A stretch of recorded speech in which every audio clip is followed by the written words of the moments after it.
All right. Hello, everyone. Welcome back to another episode of Offsides and On One, a hockey podcast where we're loud, proud, and probably in the penalty box. I'm your host, Devin Moore, and we have a lot to talk about this week, so let's go ahead and get right into it.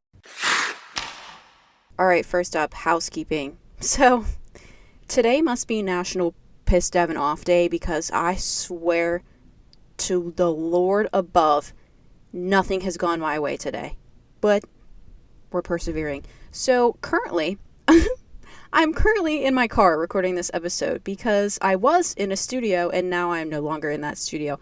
But anyway, I'll tell you about that in a second. If you hear parking garage noises or the audio sounds weird, it's because I'm in my car.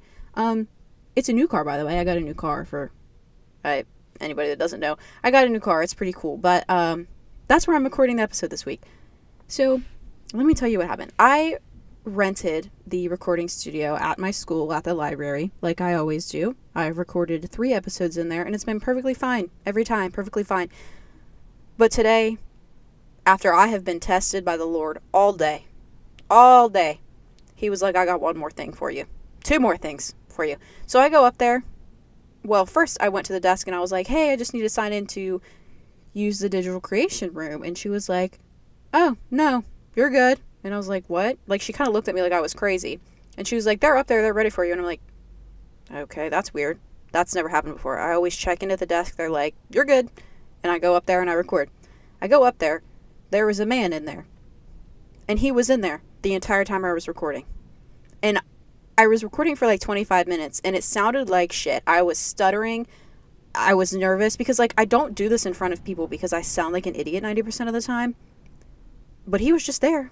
He was just literally sitting in the corner the entire time. Like, he was minding his business. He was very nice.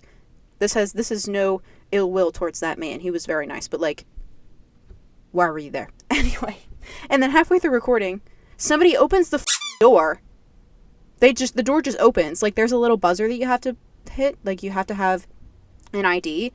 And then it lets you in. And it's not supposed to let you in if there's somebody else in the room. Because, like, you have to rent the room. That's the whole point. So, like, nobody interrupts your recording session. And some jagoff just comes in. And the door is so loud. And I was like, you know what, it. And then I just closed my laptop and I was like, okay, I'm good. And the guy, like, he would apologize and everything. And he went out and talked to the kid. But that's the housekeeping. That's the housekeeping for this episode. But, yeah, now let's go ahead and re-record the meat of this episode. So, this is my second time doing it. So, if I sound pissed off, it's because I am. Not because of any of you, just because of life right now. And I'll be fine in about 3 hours when I can relax. But y'all know how it is. You know. Okay, so I listened back to some of this audio and it doesn't sound good. But, like, you're just going to have to deal with it. This is my only option. So, yeah. I can't record anywhere else. Love you all, though. Now that that's out of the way, and I'm calming down, I'm doing breathing exercises, I'm reorganizing my Zen garden, everything's fine. Now, we're going to go ahead and get into some news from around the sport. All right, so like I said, we're going to get into some news from around the sport and the Olympics. And first up, we have the very unfortunate Kevin Fiala injury. So Kevin Fiala was injured during Switzerland's 5-1 loss to Canada on the 13th. Fiala was hit into the boards at an awkward angle by Tom Wilson. Who else is shocked? Not me. But Fiala then fell awkwardly on his leg. He was only able to get up to his elbows, but he couldn't move his lower body. So he was then stretchered off the ice due to Olympic protocol and was transferred to the hospital. It was later announced that he would not return to the Olympics and would be out for the remainder of the 2025-2026 NHL season as well. He underwent successful surgery to repair the fractures in his lower left leg and has begun the road to recovery. The Kings announced that Fiala would be reevaluated at the end of the season to see where he stands going into the offseason, but this was overall a heartbreaking finish for Fiala, for Switzerland, and for the Kings now as well. But he seems to be in good spirits. He posted on Instagram. I'll put the post up here for everybody to see. But his surgery was successful. So, yeah, let's just hope that he has a speedy recovery and that he gets back to normal as soon as possible. All right, now next up, of course, we have the big one, the Crosby injury. So Sidney Crosby was injured during Canada's semifinal matchup against Czechia and would go on to miss the semifinals and the gold medal game. Crosby was hit by Radko Gudas at a very awkward angle, and he fell awkwardly onto his right knee. Crosby said he was very close to playing on Sunday's game against the U.S., but ultimately decided to sit out because he felt that he wouldn't be enough of a contribution to the team, which is mind-boggling to hear from Sidney Crosby, but, you know. But now that the Olympics are over, this is a Pittsburgh Penguins problem. And it was announced this morning, unfortunately, that the Penguins have placed Crosby on injury reserve and he will be out of the lineup for at least 4 weeks. Like, pray for me, like, seriously. Y'all pray for me and the entire city of Pittsburgh. We got Chris Letang back, but at what cost? At what cost? But, you know, as for Radko Gudas and the Anaheim Ducks, they're going on a Canadian road trip this week. They are taking on the Oilers, the Jets, and the Flames this weekend. And considering that he's Canadian public enemy number 1, it's going to be interesting to see how the home crowds take it to him. Maybe McDavid will have a message for him. I'm saying this now. McDavid on Hattie Watch for this weekend against the Ducks. But, you know, I think McDavid's going to poster him. McDavid is going to poster his ass. But anyway, yeah, it's just terrible. Please pray for me and Pittsburgh because, like, y'all were going through it. But anyway, this is still Crosby news. It's a little more lighthearted. But since the last episode, Sidney Crosby surpassed Jarome Iginla for the most points in Canadian Olympic history when he scored his 15th point against France a few weeks ago. There's a very similar milestone that I'm going to be discussing later as well. But yeah, congrats to Sid for being the all-time point leader in Team Canada history. I mean, who else would do it besides Sid? So yeah. Now, obviously, we saw the end of both the men's and the women's games since last episode.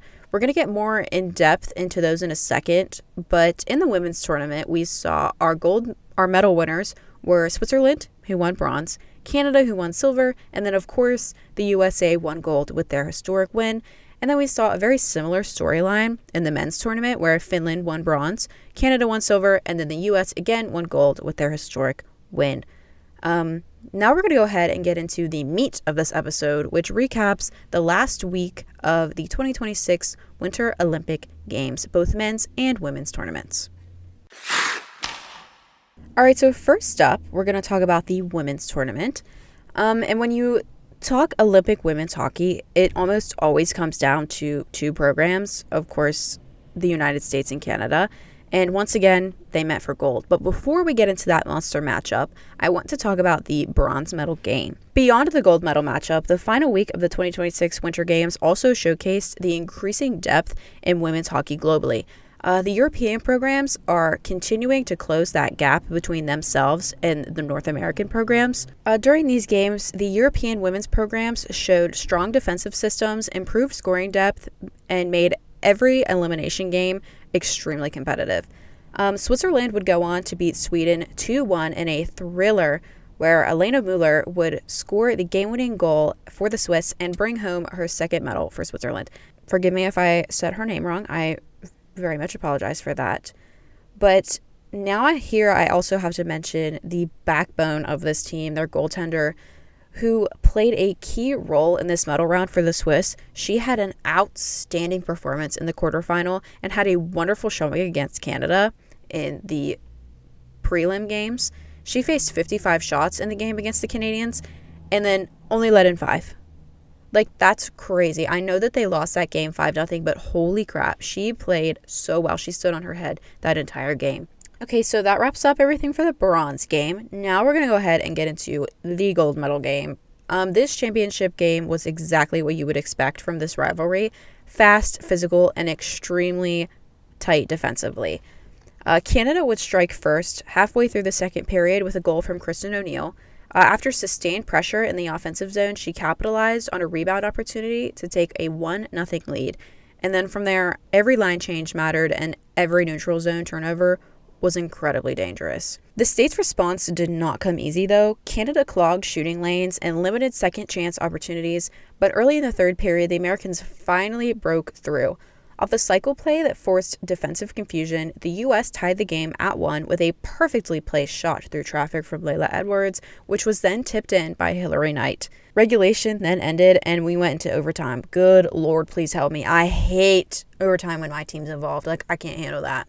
The overtime period was intense. We saw controlled entries, quick changes, and conservative pinches from the blue line. Then came the moment. A quick transition rush, a cross ice feed from Taylor Heisey. Megan Keller has the puck, and then that decisive finish to seal a 2-1 victory for the United States. Megan Keller came barreling down the ice and received a dime pass from Taylor Heisey at the blue line. She put Claire Thompson in a blender and then buried that puck past the goaltender to mark a historical win for the United States. I wish I could put video in, but the Olympics run a very tight program, so unfortunately I can't. You're just going to have to deal with pictures this week. But anyway, during this game, this is the similar milestone that I was talking about earlier. Hillary Knight became the all-time leading goal and point scorer in Team USA hockey history. With her 15th career Olympic goal and 33rd career point, she now stands alone as Team USA's greatest player. That goes for both men's and women's hockey, by the way. Most points and goals from any American at the Olympics. She is the undisputed GOAT, and those numbers do not lie. Now, this gold was significant in many different ways. Not only did it reinforce the dominance of the USA-Canada rivalry, but it also showcased the next generation of American stars stepping into leadership roles. Players like Layla Edwards, KK Harvey, and Haley Wynn are showing us that the next generation of greats are going to be beyond this world. And this is happening at the same time as American greats like Hillary Knight and Kendall Coyne are coming to the end of their Olympic careers. Now, I would be doing an incredible injustice if I didn't bring up the star of these games, Erin Frankel. She was absolutely exceptional. She was calm under pressure, especially during a late third period kill against Canada. That could have changed everything, and she was cool as a cucumber. Team USA had a goal differential of 31-1. Are y'all hearing me? 31-1. That also included the earlier 5-0 shutout of the Canadians, and Frankel had a .979 save percentage during these Olympic Games. .979. She is insane. Insane. One of the most talented goaltenders we have ever seen. But Canada, meanwhile, proved again why this rivalry defines the sport. Their physical forecheck and structured defensive play made this one of the most tightly contested gold medal games in recent Olympic history. Canada left it all on the ice with this one, and those women gave it their all in this game. But they just couldn't hang with the great wall that is Erin Frankel. They really stepped it up this game. I mean, we saw a lot of criticism towards the women's Canadian team this Olympics because people felt that they weren't playing as strongly as they could have been. But this game, this gold medal game, they left it all on the ice. They gave it their all, but ultimately Erin Frankel was just, she's the one. She is the one. All right, now we're going to go ahead and get into the men's side. First, I want to start with the semifinals. So the semis were defined by disciplined defensive play and elite goaltending. In one matchup, we saw Finland push Canada to the absolute brink, and they forced extra time before a late winner from Nathan MacKinnon decided the game. And then in the other semifinal, we saw a dominant first period from the U.S. that ultimately proved to be too much to overcome for Slovakia. Finland would go on to beat Slovakia 6-1 in the bronze medal game. This was Finland's third consecutive bronze medal at the Olympics when NHL players are allowed to participate. Finland did win gold at the last Olympics in Beijing, but they brought home a bronze this year. And by the time we reached the gold medal game, it was clear that this one was going to be a classic, y'all. I mean, really, I was pumped up for this one. So from puck drop in that gold medal game, the pace was electric. This rivalry is one of the biggest in sports, and everybody was hyped up to watch it. I mean, there was actually a record of 26 million viewers of this game on NBC in the U.S., which is just great to hear. It's great for hockey. The United States opened scoring with a quick strike transition play. A turnover forced in the neutral zone led to a clean odd man rush, and a top corner finish from Matt Boldy. This goal was beautiful. Again, I wish I could show you these goals. The Megan Keller goal and then this Matt Boldy goal are two of the greatest from the tournament, I think, but unfortunately I can't show you. You'll just have to deal with pictures. But anyway, Canada later answered in the second period with sustained zone time and a power play goal from Cam Makar.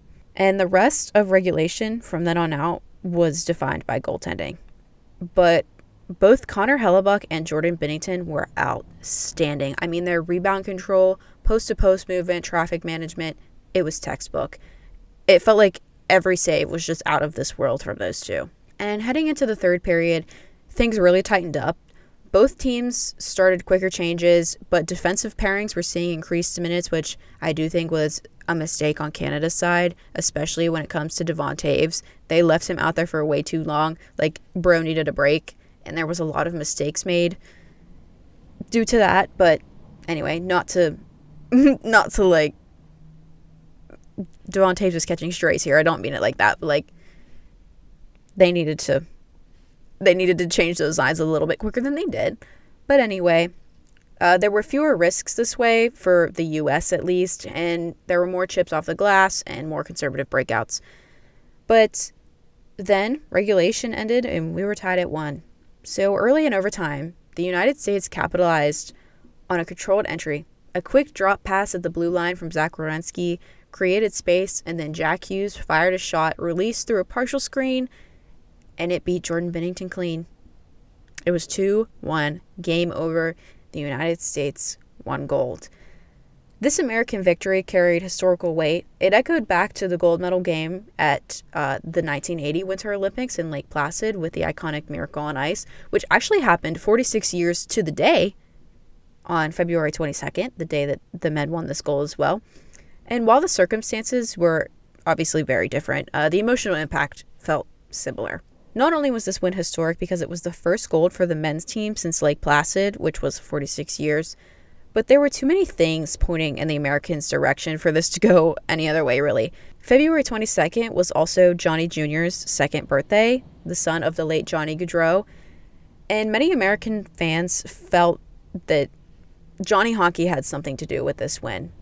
American players as well felt this way, but all these things can't be a coincidence. Not to get woo-woo on you guys, but like, Johnny had something to do with this for sure. And then after the game, the USA players brought out Johnny's number 13 onto the ice to make sure he was part of the celebration.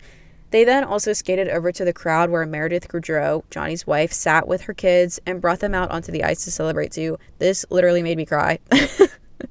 I was bawling. But for Canada, unfortunately, this was a heartbreaking loss. Their defensive structure and physical forecheck were excellent the entire tournament, but just that one breakdown in overtime proved to do them in. Now, I'm not going to cover all of the men's team's adventures from earlier this week because I'm still bitter about that phone call and those comments made in the locker room. So that's all we're going to get on that topic. Jake Gensel, you will always be famous to me. Everybody, round of applause for Jake Gensel immediately. Also, another bone to pick. Does Brady Tkachuk know that he works and lives in Canada? Like, if they closed the northern border, he would be stuck in Canada because, you know, he works and he lives there. He plays for the Ottawa Senators. Anyway, so here are some of the biggest takeaways from this final stretch of Olympic hockey. The number one biggest takeaway was that overtime defined these games. Both of the gold medal matchups were decided in extra time, and that speaks to how evenly these top programs are matched right now.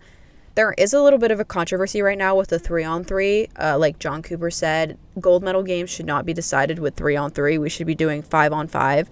But it's whatever. I mean, I agree with him, but it's over now, and, you know, it's whatever. But maybe I could definitely see that changing going into future Olympics, but who knows. Our second biggest takeaway was that goaltending was elite. Across both tournaments, goaltenders stole these games. I mean, save percentages in the medal rounds were remarkably high, and several semifinal contests were decided by one goal or fewer. And Aaron Frankel and Connor Hellebuck defined these tournaments for me, and I think for a lot of people. And I'm glad that these goalies are getting the attention that they deserve because they're so incredibly talented, especially Aaron Frankel. I mean, she is just unbelievable. Our next biggest takeaway at number 3 is that the global gap is closing. While US and Canada still dominate the hockey headlines, the depth across Europe and Asia continues to grow. I mean, defensive systems are stronger and special teams are sharper, and that gap is growing smaller and smaller every single Winter Games. Our next biggest takeaway is the historical sweep. The United States captured gold in both men's and women's hockey at the same games, and that's a very rare and powerful statement about the country's development in hockey systems and the hockey depth. This was the first time in USA history that both programs captured gold at the same Olympics, making it a historic win for the USA as a whole. So the final week of hockey at the 2026 Winter Olympics delivered everything fans hoped for: intensity, rivalry, clutch performances, and an unforgettable overtime finish. So from the women's nail-biting gold medal battle to the men's dramatic overtime winner, this was Olympic hockey at its best. And if last week proved anything, it's that the USA-Canada rivalry remains one of the greatest in all of sports, regardless of gender, era, or roster. So that's going to wrap up the Olympic portion of the show. This was a very special time in hockey, and I hope everybody enjoyed all the Olympic action that they could. This is also where I want to remind everyone that 8 of the 12 gold medals won by Team USA this year across the Winter Olympics were won by women. 8 of the 12 were won by women. Now, before we get into What the Puck for this week, I want to remind everyone that NHL action begins tonight. I'm recording this on Wednesday, and NHL action comes back tonight. I'm so excited. I need it today. You're probably not seeing this until Thursday or Friday, but I'm so excited. I miss watching games at normal times in the afternoon. No more of this 6 a.m., 8 a.m. stuff, because obviously time changes. But I have been having Evgeny Malkin withdrawals. I miss Gino. But I get Gino back tomorrow. So now let's go ahead and get into this week's edition of What the Puck. Okay, so this week's edition of What the Puck is still unbelievable to me that this is happening. But anyway, this week's edition of What the Puck will be discussing the elevated cupcake experience. This has been the only thing that's been on my timeline for the last 48 hours. And I bet you're asking, what the hell is an elevated cupcake experience? Because I had the same exact question, and I'm here to tell you what an elevated cupcake experience is. This is also where I'm going to say, take a shot every time I say elevated cupcake experience. You won't be able to walk. So the Sharks recently held their annual community event that is a fundraiser for the Sharks Foundation and supports Bay Area youth. And during this event, they auction off prizes that rich people bid on, and that money goes to the Sharks Foundation. So one of these prizes was something titled an elevated cupcake experience, which went for a whopping $18,000. $18,000, y'all. You hearing me? So basically, this elevated cupcake experience is a cupcake baking class at Frost Cupcake Factory in San Jose. They're a cupcake company that they actually won Cupcake Wars, which is really cool. My mom and I used to love that show. But anyway, this isn't just any cupcake baking class. It's a cupcake class with the owner of the Frost Factory, you, 5 guests, and a few San Jose Sharks. That was a pretty good pitch. Like, they should hire me for real.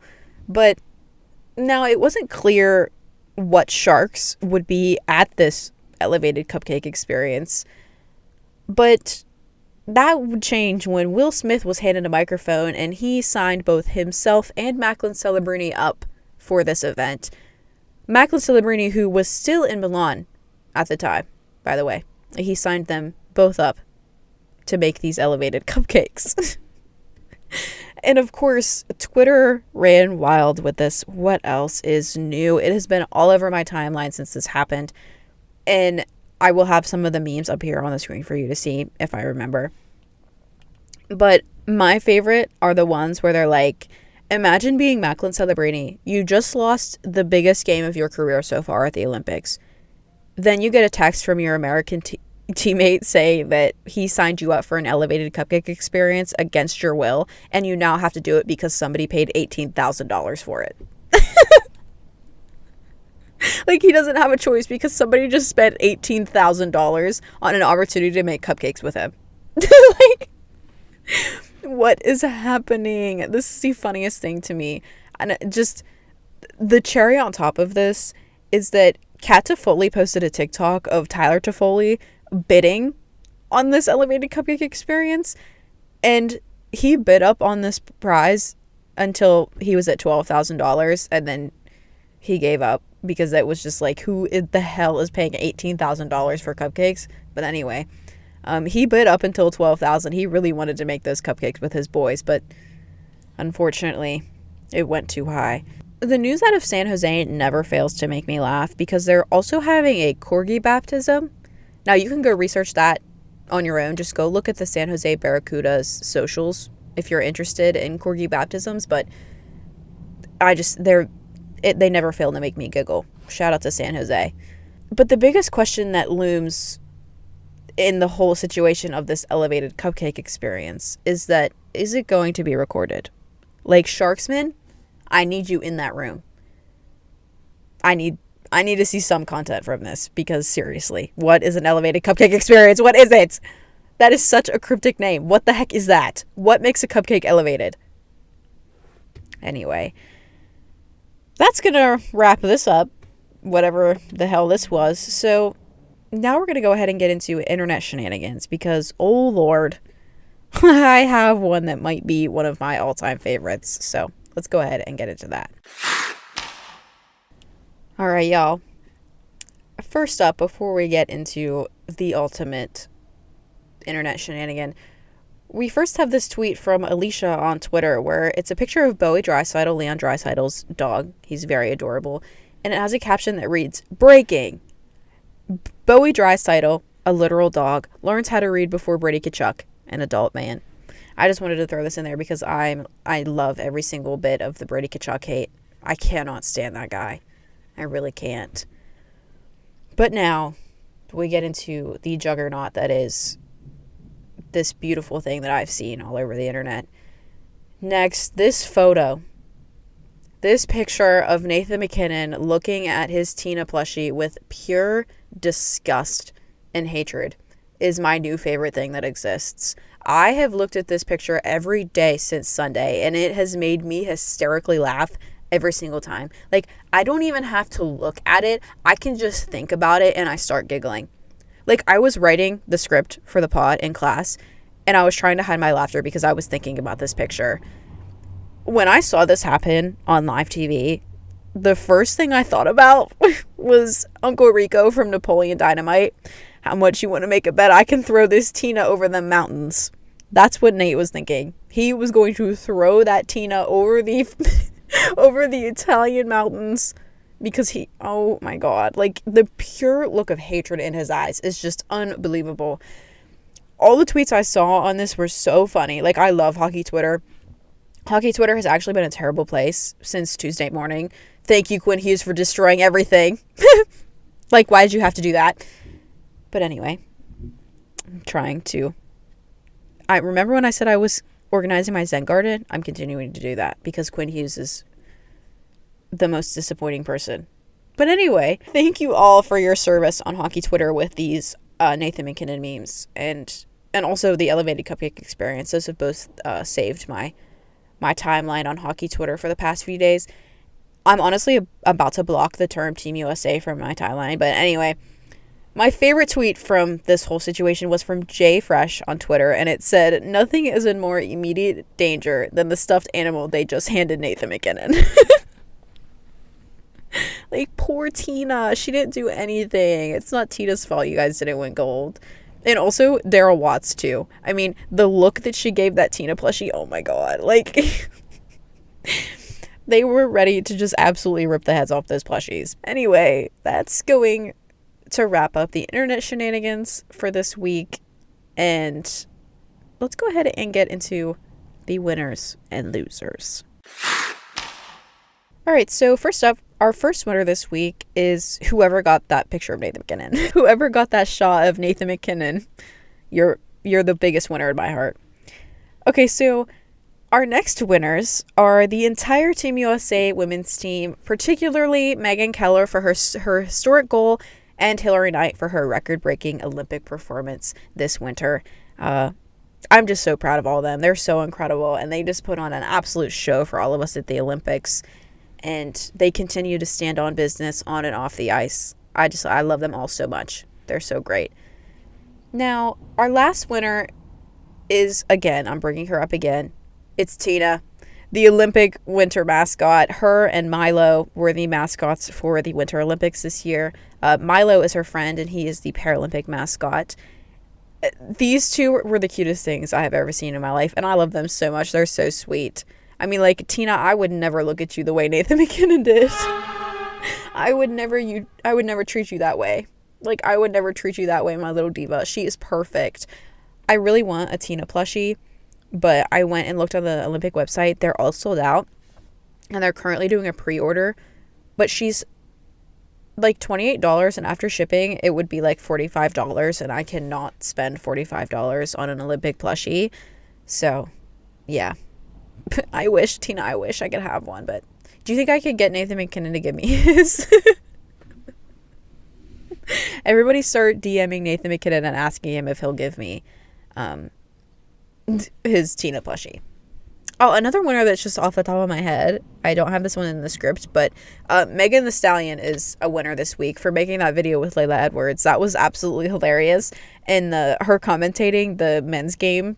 Oh my God, she's so funny. I love her. She was like, I came to check this out because I was thinking maybe it would be something like Heated Rivalry. I love her. I love Megan Thee Stallion. She is so funny. That's going to wrap up the winners for this week. And now we're going to get into the losers. And oh boy, do we have some big losers this week, y'all. All right, here we are at the losers. Line them up. So our losers this week are as follows.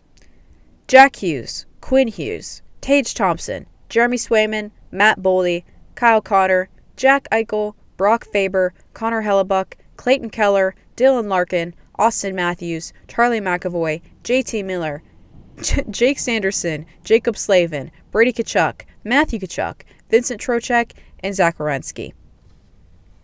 Did you guys get all that? I am extremely disappointed in all of them. Some more than others. I'm looking at you, Quinn Hughes. But I'm disappointed in them I'm disappointed in them for that phone call. The comment that was made on that. The hats. The trips to Miami and elsewhere. I let myself be proud of this team for 1 minute, and now I just look stupid. We all look stupid. It's embarrassing for the whole country, unfortunately. But it's not political, though, right, Jack? Right, Jack Hughes? But you're wearing the president's merch. And that's not political? No, right. No, I understand. That statement they made was a total joke. I mean, like, it's just unbelievable. And I know Tage Thompson was itching to put that hat on. But anyway, those are all the losers this week. But on a better note, y'all, to end on a happy note, Paul Skeens made his spring debut this morning. Woo! Baseball is back, y'all. Paul Skeens made his spring training debut. The NHL is back tonight. The PWHL is back this weekend. And that single-handedly is keeping me from losing my mind. They did manage to make baseball games even longer, though, with these challenges that they're doing, which is a little bit unbearable, but I'm just excited to watch Paul Skeens, so it's okay. And also the Pirates are winning the World Series, by the way. Just letting you know. 16-7 against the Red Sox the other day. Anyway. Yeah, get ready for the parade. We're going to have multiple parades in Pittsburgh this year. All right, so guess who doesn't have the Bago hockey cards again this week? Me. Guess who also doesn't have any other hockey cards with her to give you an actual hockey card to highlight this week? Me. But I came up with this other idea because there's a plethora of hockey cards that I do want to get. And I figured I would show you one of those and highlight one of those. And then maybe when I actually get it, I'll let you know. Speaking of hockey cards as well, my Team Canada cards from Tim Hortons that I ordered weeks and weeks ago still have not made it to the States, but hopefully they're getting here soon. But when they do, I'll let you know and I'll show you what I got. But anyway, I wanted to highlight a card this week that I have been wanting for a really long time. I really enjoy collecting cards of my favorite players when they were in college or in juniors or just before they were in the NHL. And this is a card of Sidney Crosby from 2004 when he was with the Rimouski Oceanic. I always have trouble saying that, but I think I did okay. I love this card. I love these jerseys. This is also a dream jersey of mine. Every time I try to find one, they are so unbelievably expensive. But maybe when I have a big girl job one day, I'll get myself one of these Oceanic jerseys. But I want this card really bad. It's more expensive. It's like $25, which I know isn't that much, but like that's a lot. That's still a lot. For like a piece of cardboard, that's a lot. But I know other card collectors are like, $25, that's nothing. That's still a lot of money. But yeah, this Sidney Crosby card I've been having my eye on for a long time. I have a bunch of different ones favorited on eBay. So if any of you want to go buy me this card, you totally can and send it to me. Shout out. Please buy it for me. I don't have any money.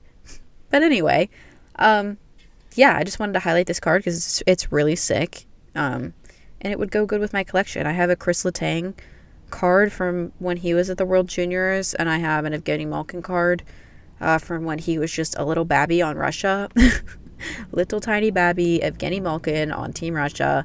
Who else do I have? I have Tristan Jarry from his junior days. I have who else? I can't remember off the top of my head, but I have quite a few. I have Max Celebrity from the World Juniors, Connor Bedard from the World Juniors. I really love those cards. I think they're really cool, and this Oceanic card would be an awesome addition to my little collection that I have. But yeah, I think that's pretty much going to wrap up this week's episode. Sorry if it was all over the place. Sorry if the audio is terrible. Thank you for listening to me yap and rant. I have had one hell of a week. I think I say that every week, but oh my God, is it true? Oh Lord, is it true? But yeah, I appreciate you all for listening. Hope you enjoy this episode. And yeah, I will see you all next time. Follow me on TikTok. Don't forget to do that. Follow me on TikTok. Ooh, follow me on TikTok. I haven't posted on there in a minute because I've been stressed. But yeah, hello. Go follow me on TikTok. Okay. Bye.